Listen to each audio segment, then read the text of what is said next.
When Rizzle kicks were popping off, I did always fancy Jordan.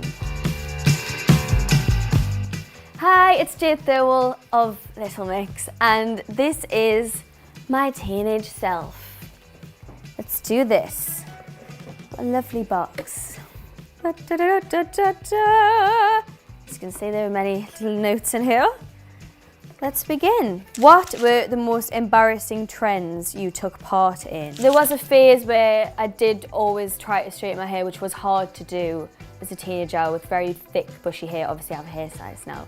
And this style's not far off what the girls used to do when we were younger. Like, all the chavs would have the two stringy bits and the slicked back hair, but I couldn't do it myself, so I did my best. And then remember going to the hairdressers with a picture of Victoria Beckham when she had the bob and was like, can you do my hair like this? And it was the worst thing I ever did, because obviously I've got naturally very curly, thick hair. So they did it lovely, and then the minute I left and washed my hair, I had a fringe like pinging everywhere. It was too short, it was really awful. And then also there was the phase of like, remember when people would put like concealer on their lips? Why did we do that? Like, we deliberately wanted to look dead to everyone. I feel like I want to blame Diana Vickers for that. Because it was very her at the time.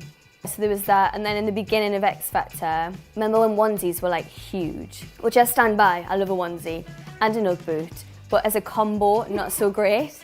And me and Perry particularly would always be packed in a onesie and Ugg boot, to the point where we got called in to the label office and told off for always looking like we weren't pop starry enough. And then they literally brought up a picture of me and Perry. And I don't know why we did this, but we were so proud of that look that we stood outside the Corinthia Hotel, which is a 5-star hotel in London, in an Ugg boot and a onesie, and we're like...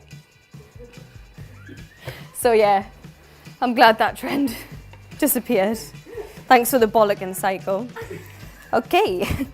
Which girl bands did you most look up to? I mean, obviously the Spice Girls were a big one for me. I had a Spice Girls wallpaper. I had like, remember when everyone used to have like the border around their room as well, and it had like pretended signatures on, and when my friends would come around and be like, the Spice Girls have signed my bedroom, and they were like, Spice Girls have been in your bedroom and signed it. I was like, yeah.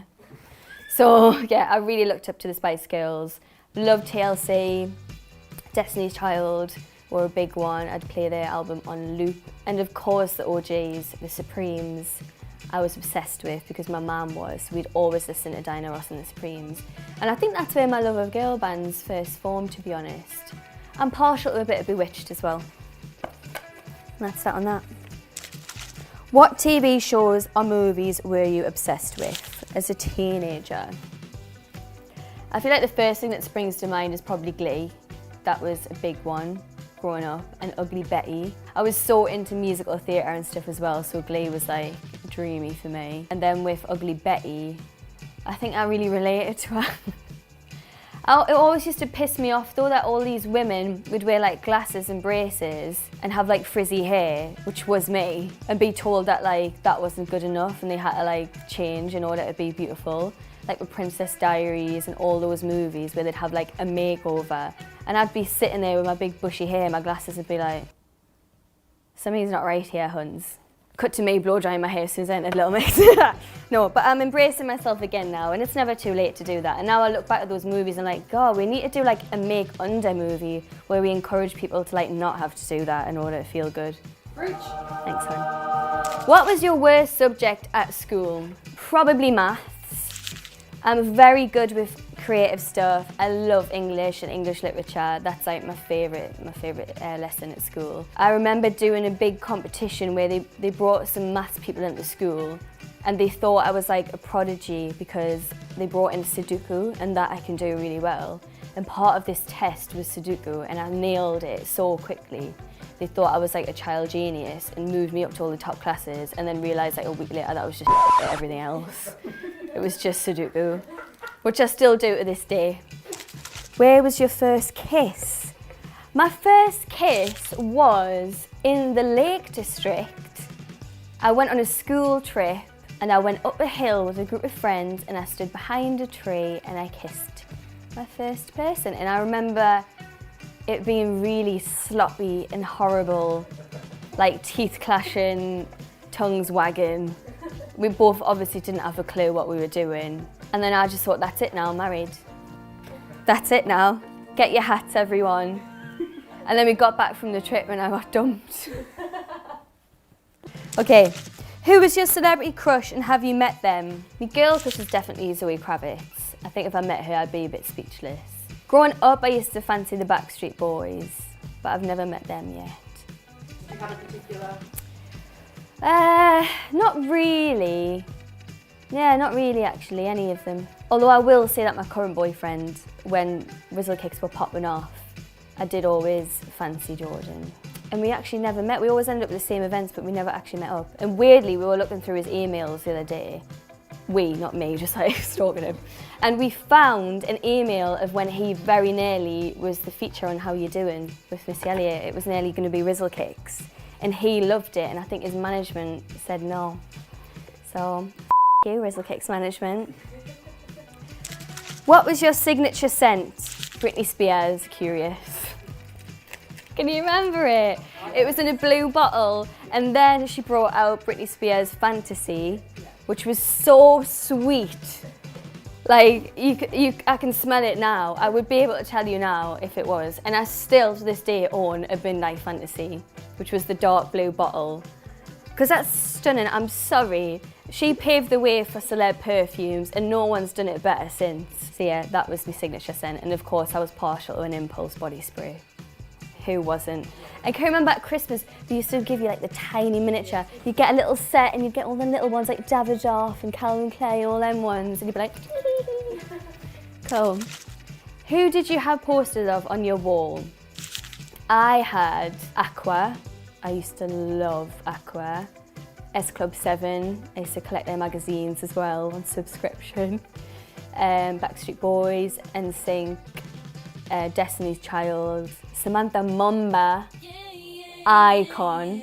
Yeah, she was a big feature on the old wall, which was very different from my brother's because next door it was very like Zoo and FHM. It was like, my brother is 5 years older than me, so he had like, you know, Jordan and all the big booby women on his wall. What was your nickname growing up? My nickname growing up was Pickle, because everyone used to say I was so little and cute they could put me in a pickle jar. And that just stuck. I didn't mind that nickname. It's the worst ones, isn't there? Does anyone still call you? The girls did actually in the beginning, because they obviously would ask like, oh, what's your nickname? And I said Pickle. So they used to call me Pickle in the very beginning, and that got replaced with Poopy, because whenever I'm nervous I have a panic poo. So I'm known for that before going on stage, and that stuck. What's your most awkward teenage dating moment? Where do I start, honestly? There's so many. I mean, bless my best friend Holly, who I've known since school, who I literally live with now, still. I used to constantly force her to be my third wheel, no matter what date I was on. Holly, bless her, would always have to be there. And now I look back and think, I'm so sorry I did that to you. The amount of movie trips and dates where she would just be standing there awkwardly.